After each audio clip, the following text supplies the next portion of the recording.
let's just look at a couple of examples and a couple of applications and do one example.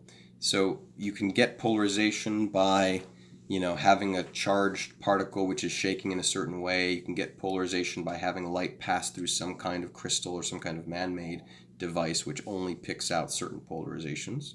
It's also true that light can be polarized by reflection. So for example, unpolarized light is coming from the sun all the time, meaning that the amount of light that's polarized up and down is the same amount as it is left and right.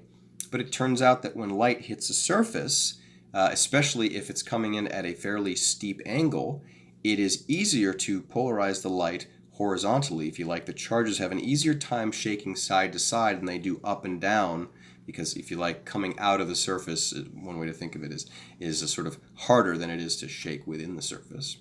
So after light reflects off of water, for example, it is more polarized left-right than it is up and down. And it is this reason why it's important, especially if you're a fisherman, fishing, I guess, near dusk, or not quite at dusk, but around sunset or later in the day.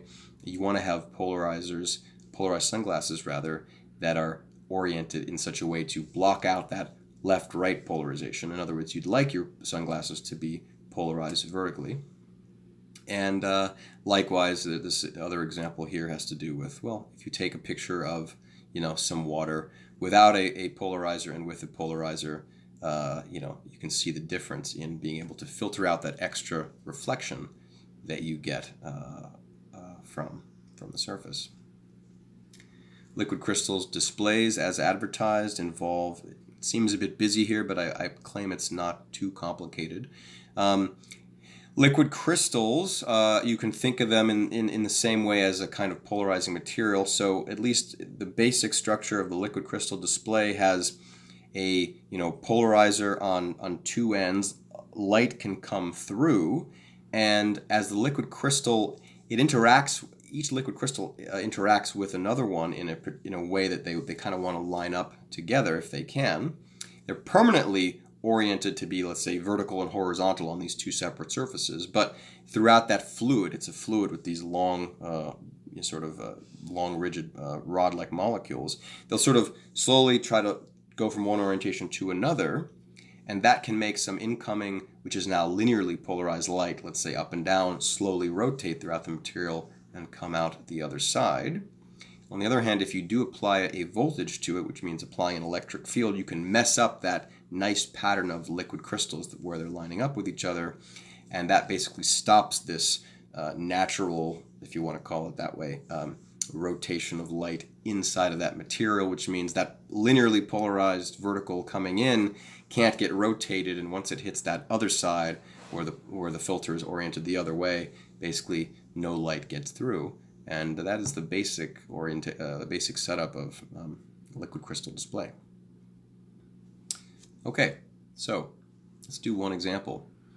This example has to do with polarizers, which, by the way, again, you can imagine just taking some polarized sunglasses, and any one of them would act as a polarizer.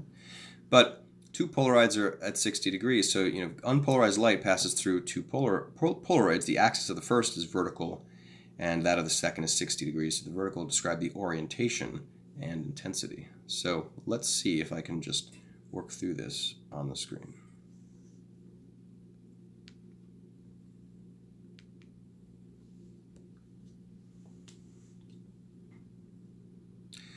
Okay, so I think the basic picture here is that you've got initially unpolarized light coming through, and so that's vertical, and I'll have this going, let's say, in and out. And then I will draw my two polarizers in green. So the first one is vertical, so that's good. This is going to be like the lecture. And then the second one is 60 degrees with respect to that, so it's somehow oriented, and I don't know how crappy this is going to turn out. Yeah, it could be worse. So let's suppose that this has been oriented 60 degrees. Okay, so good, we can draw some intermediate stuff. That light that comes in, we know that because of the orientation of this polarizer being vertical, that means all the horizontal stuff doesn't get through, but all the vertical stuff does. And we had already seen what the intensity here should look like compared to here. If this original intensity is I naught, we know that this, and let's see, I'm going to call this filter number 1, and I'll call this filter number 2. The intensity here I'll call I1. We know that I1 is half of the intensity that of the original unpolarized light. Okay, cool.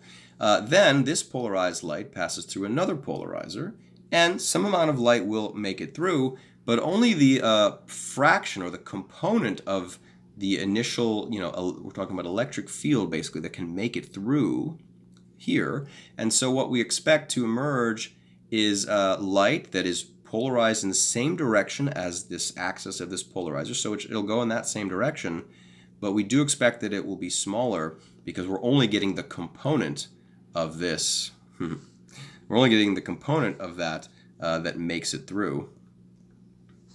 And so remember how this works is that the intensity after that second polarizer, it's related to the intensity of light that came through before, but then involves a cosine of an angle. It's actually the electric field involves the cosine. So let me remind you what this would involve.